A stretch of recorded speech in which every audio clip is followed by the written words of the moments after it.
Welcome back to Saturdata. My name is Sam, if you didn't know that. And today we're going to be covering the Marimo notebook on data visualization in Python. Now, I'm going to start this by saying I'm probably the furthest thing from the expert on data visualization in Python. But we're going to cover a couple different packages here, being Seaborn, Plotly, and matplotlib. Right, starting from the front being matplotlib, the one that everyone learns when they first start learning data visualization in Python. Next up is Plotly, next up is Seaborn, or flipping the two around, really, Seaborn then Plotly. Those two kind of have differing strengths, right, in what they're looking to achieve, but they're both kind of based on matplotlib, and we think that's a really good first start for people. And then best practices for business presentations. So why I'm doing this one and maybe not Schiff is more because I'm the more probably opinionated one on data visualization, right? And I don't want to see, there's a lot of things I don't want to see when I'm looking at visualizations, and so we'll cover some of that and what those things are, as well as converting between polars and pandas. Really, it's using polars to do the data transformations, or DuckDBs we also covered in the SQL one, and then using pandas for the visualizations, as of right now works better with a lot of these visualization libraries. Of course, things change, right? And can't guarantee that pandas is always going to be the better fit, but as of today, and as we sit here and talk, it is. So again, we'll just go ahead and get this thing set up. Now, remember we talked about this sns.set on the podcast episode, or if you haven't seen the podcast episode, yeah, we talked about sns.set. And I actually didn't know about this, and Schiff kind of covered it, right? But once you run sns.set, and if we just go sns.set and we look at some of the documentation, right, it's an alias for set theme, which is the preferred interface. The function may be removed in the future. So Seaborn sns.set theme.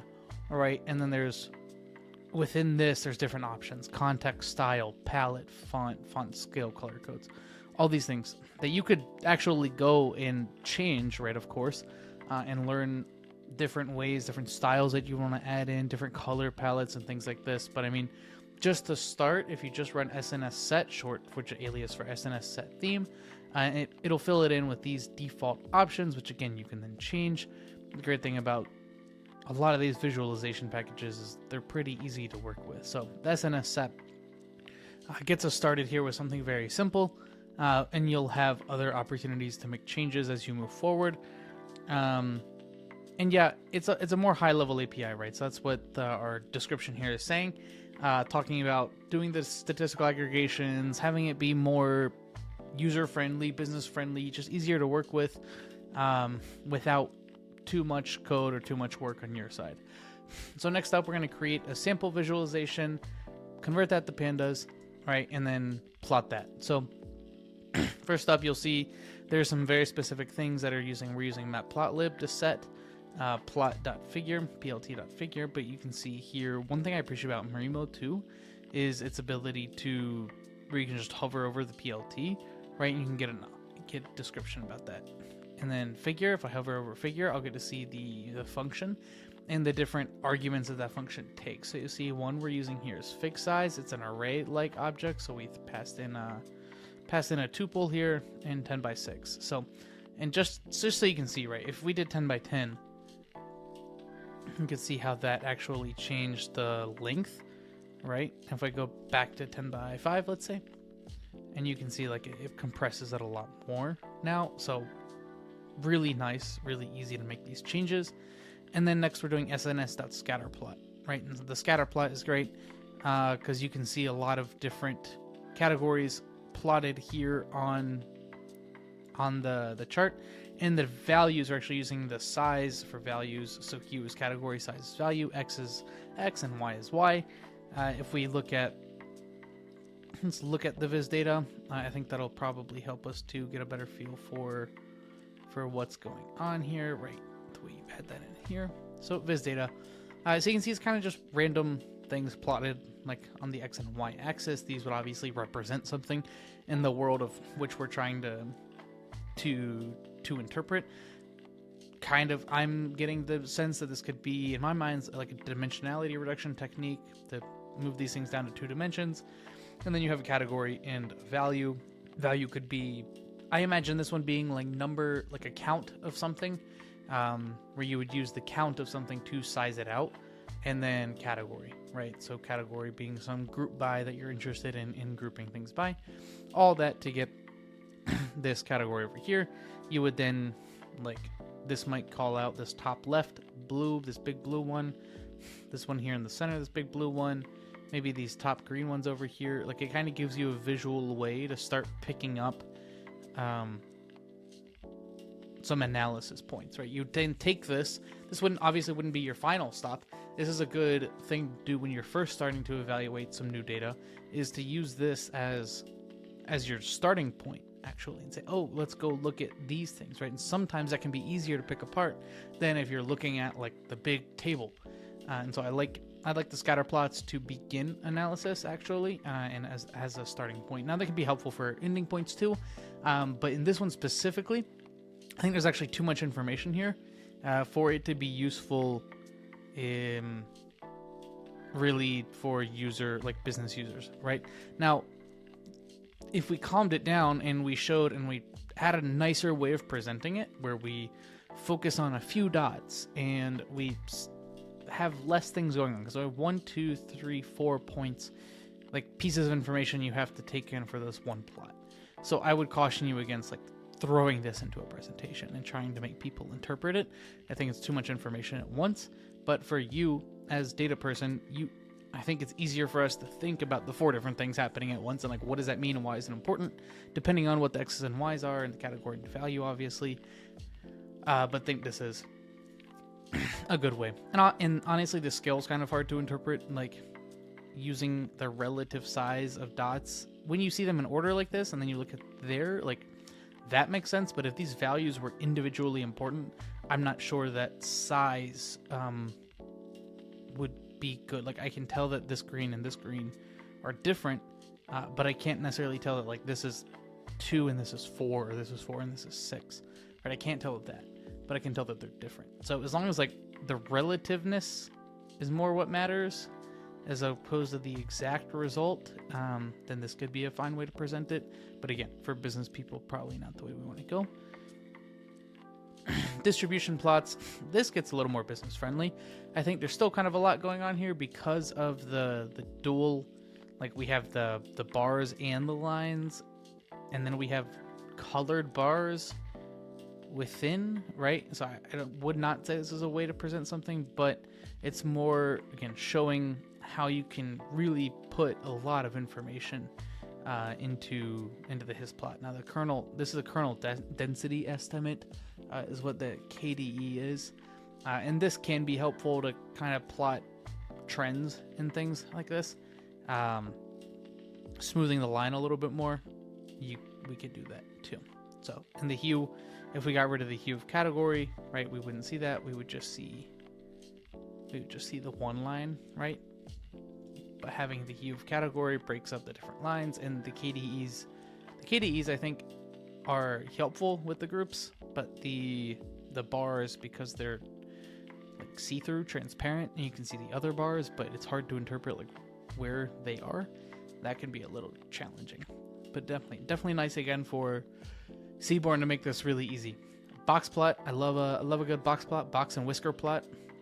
Box here in the center, and then whiskers out on the edges here, as well as our outliers. So there's actually a lot of information contained within this box plot if you know how to read it. Right, we have our first quartile. We have our IQR. So if we look here, this is our median here happening within the box. Then you have your first quartile, your third quartile, so you got your 25, your 50, your 75. You've got your IQR stretching out on both ends, right? And then anything outside of this is what's going to determine our outliers, right? So anything outside of the IQR is an outlier. I think I'm saying that right. Hold on. We're going to confirm that live, just to make sure. Reading a box and whisker plot. max upper quartile, max of the whisker. Okay, no, sorry. The IQR is everything contained within here, right? And then the lower quartile 1, upper quartile 3. Yeah, min and max. And then anything outside of this doesn't make sense, but anything outside of this max would be an outlier. So max without being able to be considered an outlier. If we go... there we go. That's what it is. All right, yeah, so they're not min and max of the data. It's the Q1 minus the 1.5 times the IQR, and Q3 plus 1.5 times the IQR is what defines the edges, right? That's what I was trying to say, of our box and whisker plot, and then anything outside of that is... See, I knew it. I'm just bad at words. Correlation heat map. These are also really nice. I've used these a lot to look for many different correlations happening at the same time. When this obviously being 3x3 is not so, like, doesn't contain a lot of information. It contains 1, 2, 3 different numbers here.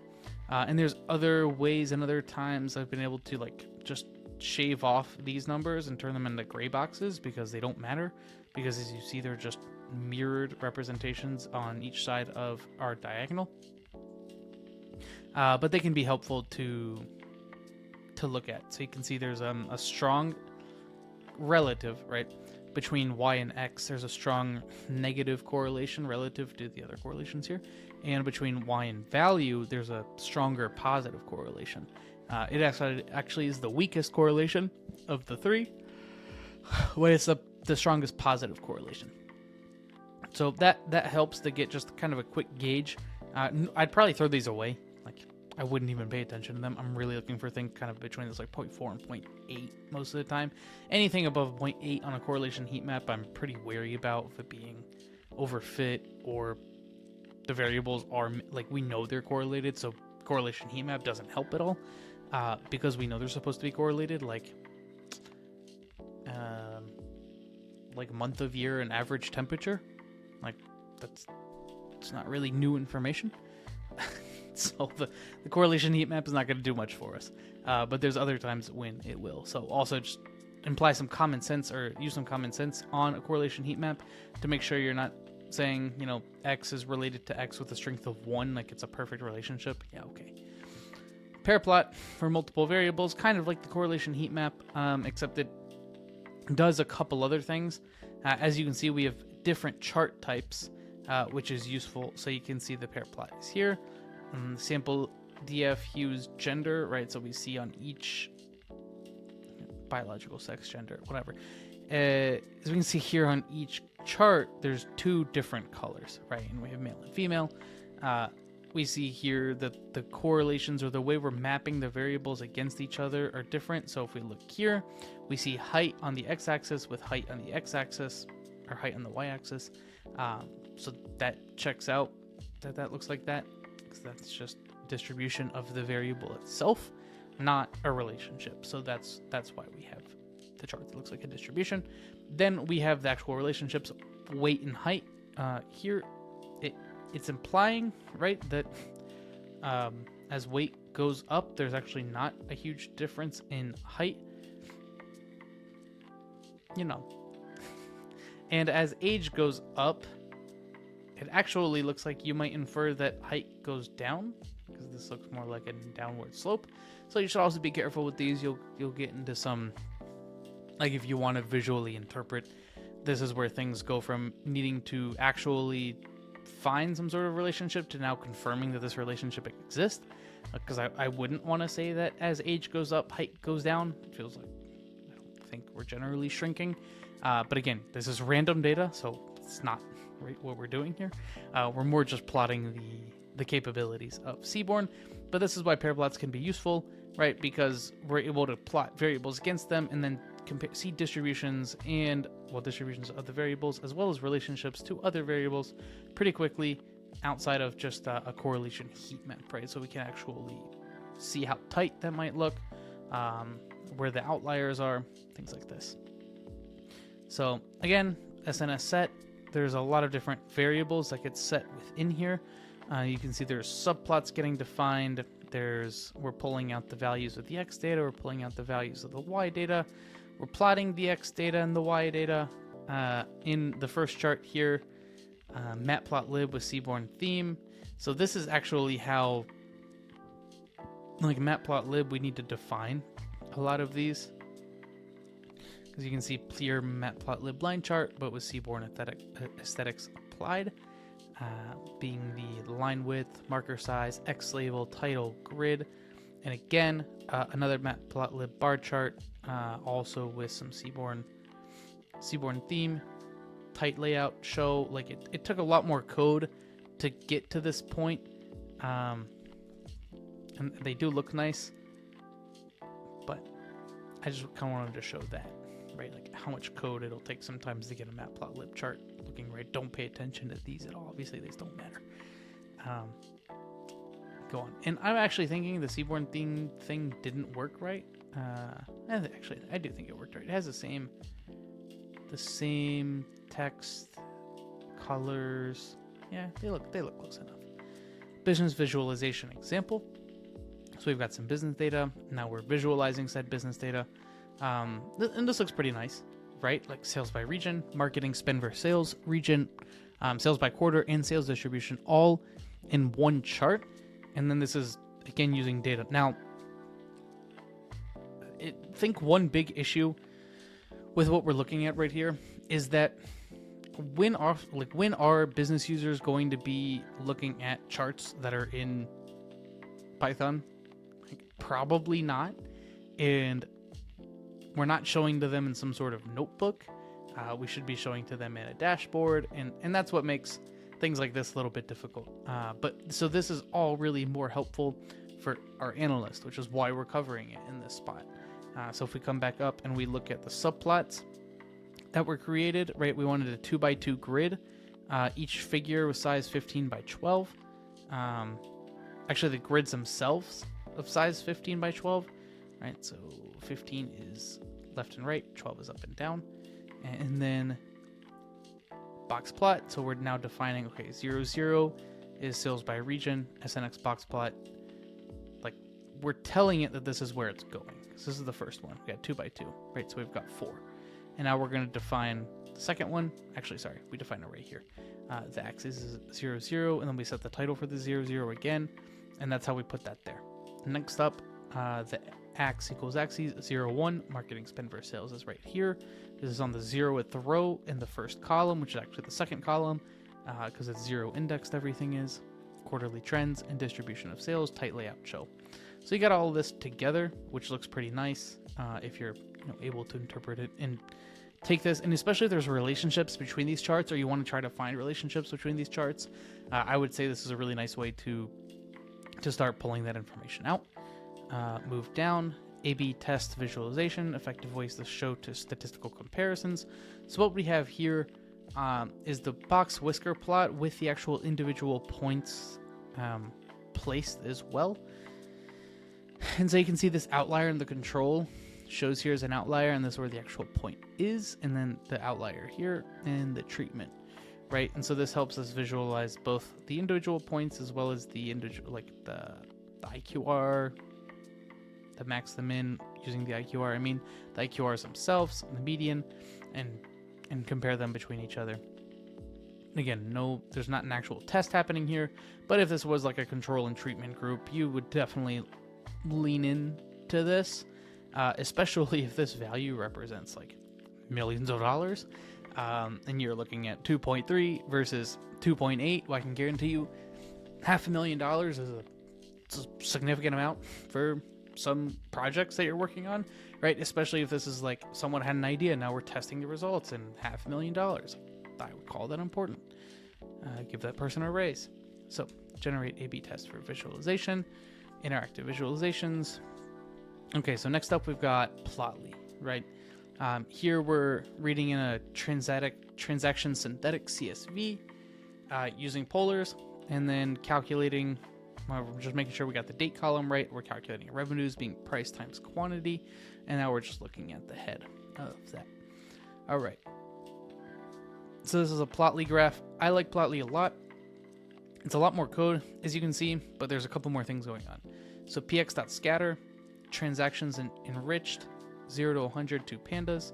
So remember, we're talking about using pandas as our visualization tool. X is price, Y is quantity, so X is price, Y is quantity, and then your color, your size. So we've got both color and size here. Again, we're getting into the territory of having a little bit too much data to talk about, but if we look at the hover data and we see product ID and promo code, so we've added those to the hover, right? We have region, price, quantity, and revenue already in here because they're parts of the information contained within the dot itself, as you can see by the first 4 lines of code here. And then hover data, we've added in more information. So if I want to interpret this chart, right, price is going up, the size of the dot is going up. So if the size of the dot is going up, size means revenue. Okay, so that makes sense, right? Wouldn't expect lower revenue items, right, to have a lower price. But you could turn that around and look at, there's a couple different things here, right? So obviously, if quantity is on the y-axis, right, and then we see quantity, like quantity here is 5, price is 11.39, total revenue is 56.95. Here we see, right, 45.96 for one item, right, for 45.96. So the lowest in the quantity of 5 made more revenue than quantity of 1 person here, right? So there's a couple issues with this visualization for sure about, like, it might lead you to make some pretty risky assumptions about some things, but I think there's the power here is really the amount of information you're able to contain within, and then you as the analyst going to dive in, and then of course looking at Plotly itself and Plotly's different capabilities. Like, Plotly is really friendly for when you want to dive in and be looking at things. So as you can see, we're actually changing, as we're looking at the plot, we can change the axes around a lot by doing the zoom in, the zoom out. You can auto scale it to bring it back to where it was to start. You could download the plot as a PNG. That's really nice to throw that into a presentation. Reset axes, lasso select, box select, pan. Right, pan, move around. But then I want to go back, auto scale, great. Now I'm back. Or reset axes, either one really. So that, I like Plotly a lot. I think there's a lot of information contained within. Visualization itself I have problems with, but forget about the visualization itself. Focus more on, right, the different options that are available to you when you're actually going through and doing this activity. So next up, interactive bar chart with Plotly, revenue by region. Again, PX bar, defining all these different features. And as we can see here, we hover over region west. We see the revenue. You'd probably want to not have that revenue pop up like that. You'd want to format the revenue so it doesn't look like that with multiple decimal points after the 7.5.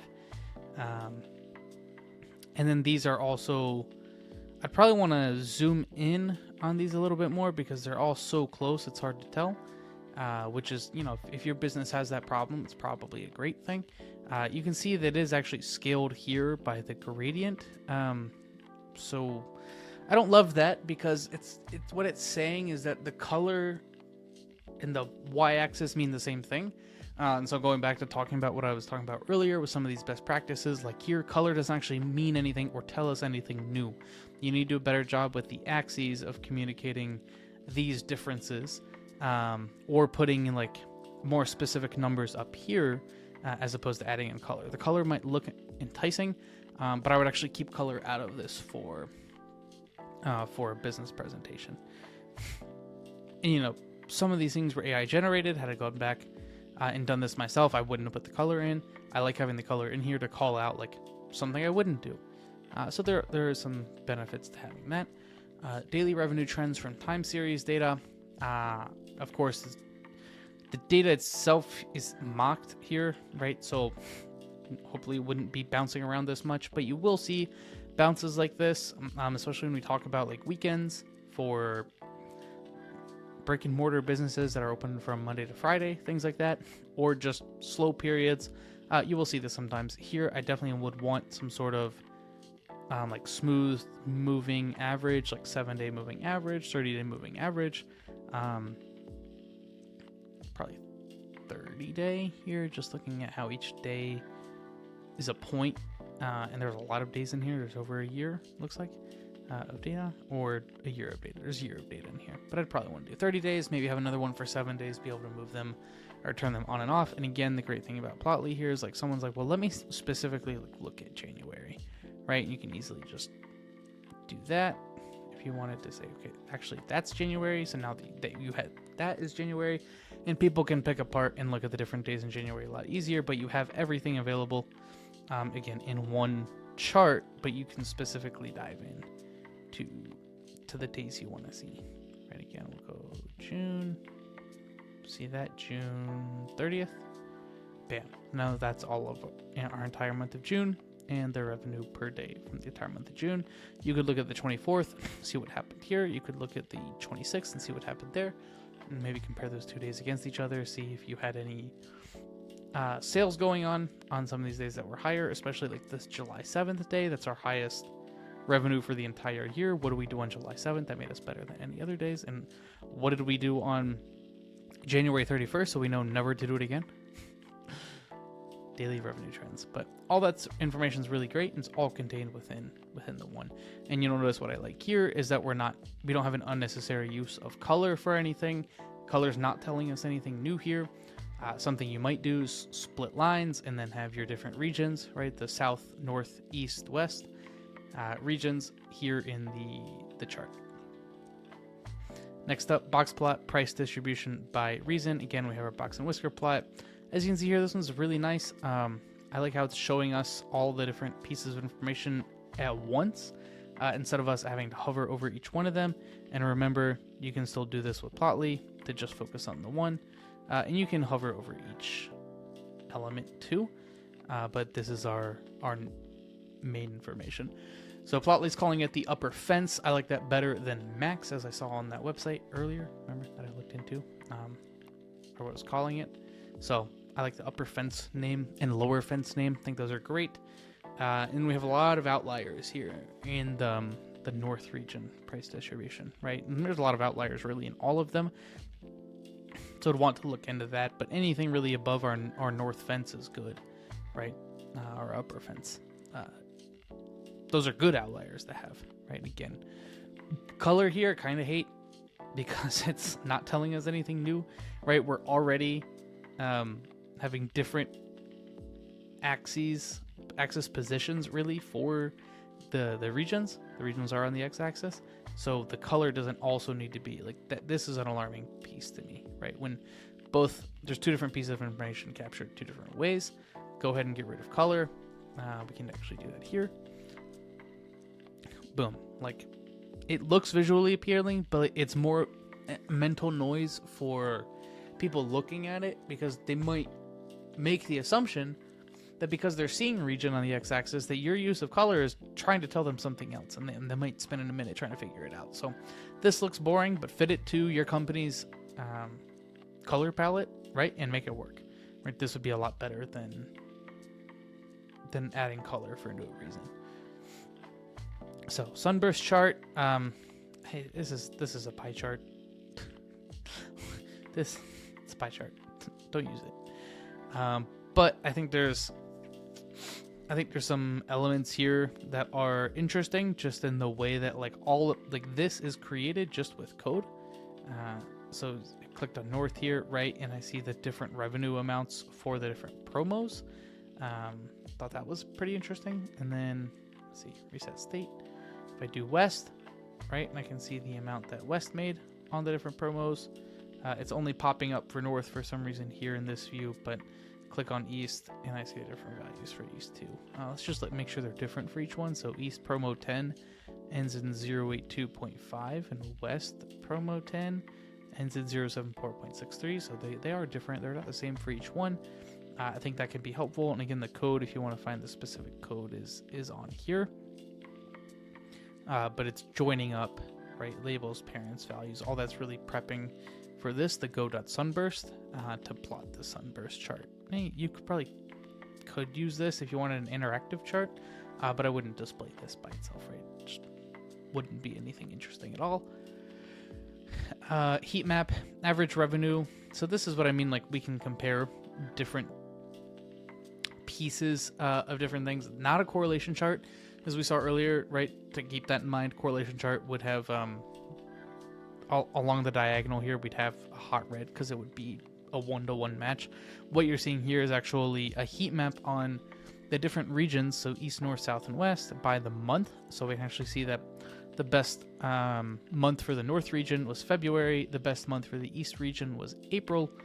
That doesn't really leave me to understand anything about what this fake business is doing, but that could be useful for people, right? And then also looking at, okay, well, why were our weakest months month 2 in the south and month 3 in the east, and then you also have some other kind of weak ones like 12 in the north. Who knows, right? Can't really give you anything here, but there again, it's all about the code that's going in to create it. As we see here, we actually created a lot of these things like before we went through and analyzed them. All right, key plotly benefits, interactivity, modern look, rich chart types, easy export, Marimo integration. So yeah, they render natively here, which is really nice. I love the chart types in Plotly. The export, right, to PNG, download plot as PNG, is really nice. If you need to make quick changes to plot, go back, right, back and forth. I think that's really nice.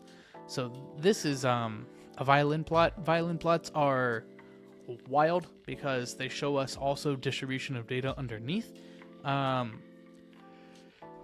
But there's an X and a Y here too, right?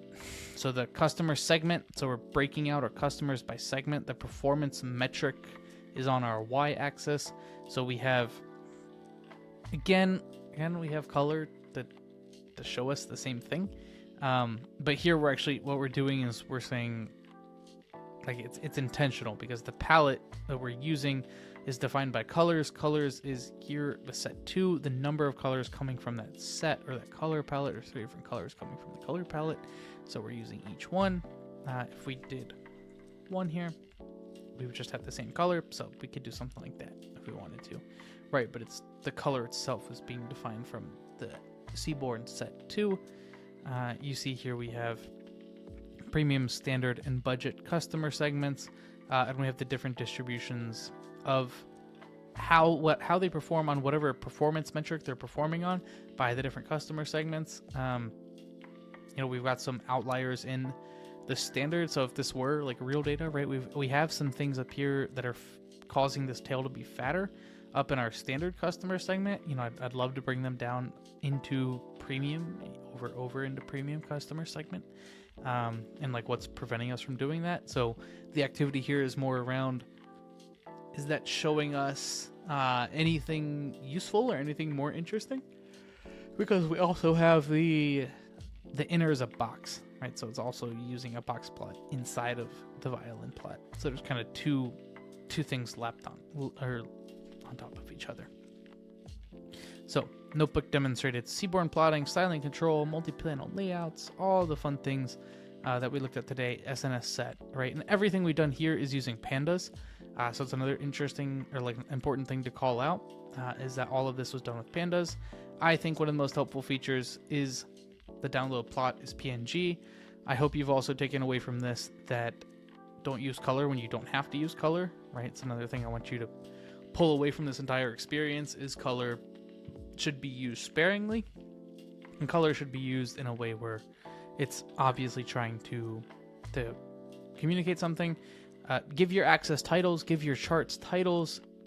If you need to, give us legends, which most of the time you need to, like this average revenue legend over here on the right, like can help us. I mean, the hover is nice. I think in this instance, the redundancy might be useful and helpful because when someone's looking at it like in this view, they can just take a quick peek over here and see, okay, I want the darker colors, right? And not have to hover over each one to understand like where they need to look, but then hovering over each one, they can see the exact value. So I think that level of redundancy is acceptable here. Again, I've never really used Sunburst charts in business like this, but I could see where it could be useful, maybe even for like front-end web pages, for users who are interacting with things. I could see that being useful. And this is where we create that code. Box and Wizard plots, great for analytics and analysis, pre-work, post-work, mid-work, kind of throughout the time. I think these are the most useful chart types. Daily revenue totals, these are great for when you're working with time series data. Of course, we've already talked about all these. I'm just going back and making sure I didn't miss anything here. Remember, I told you I didn't love the use of color in this one. So if I take that out, boom, right now I've got the purple. Let me see, the color continuous scales was in blue. Color, total revenue. So we could take out, we could change that purple color too. Go to the documentation here. These ones, right, told you I didn't really love the visualization in and of itself, but love the amount of power that we're given in that visualization. And then A/B test results, these are the Seaborn plots that we had all kind of joined together. So I like the look here of these better, of the Plotly plots. But then you have the Seaborn plots as well. So there's a different visualization software we're using now. I use these at all visualization. That is not what I'm looking for. Yeah, Vega Altair. Declarative visualization library for Python. So this would be something I would look into as well. Is just what are some of the new visualization techniques that are coming out and on top of Vega-lite grammar. So there's some new things coming around where we can be defining charts kind of like this, right, in these JSON markdowns. And what is this going to do? This is going to make our visualizations more reproducible and easier to manage. And ideally, at the end of the day, we get into something where we can have dashboards all built with code.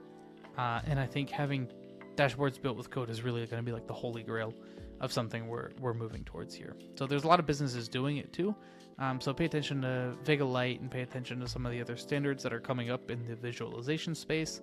But really, again, we covered some of these important things: Seaborn, Plotly, matplotlib. I think matplotlib is where we came from in the data visualization world, and Vega-lite and some of these Vega grammars are going to be where we're moving towards. But you always should know where you come from to know where you're going to go.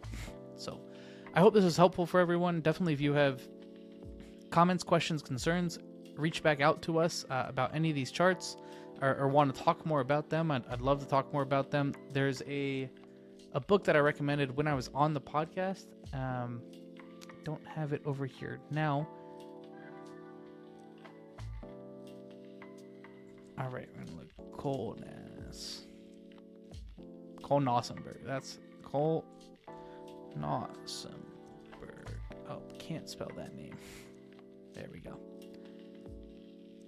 There we go. Storytelling with data. So I would definitely recommend storytelling with data as to be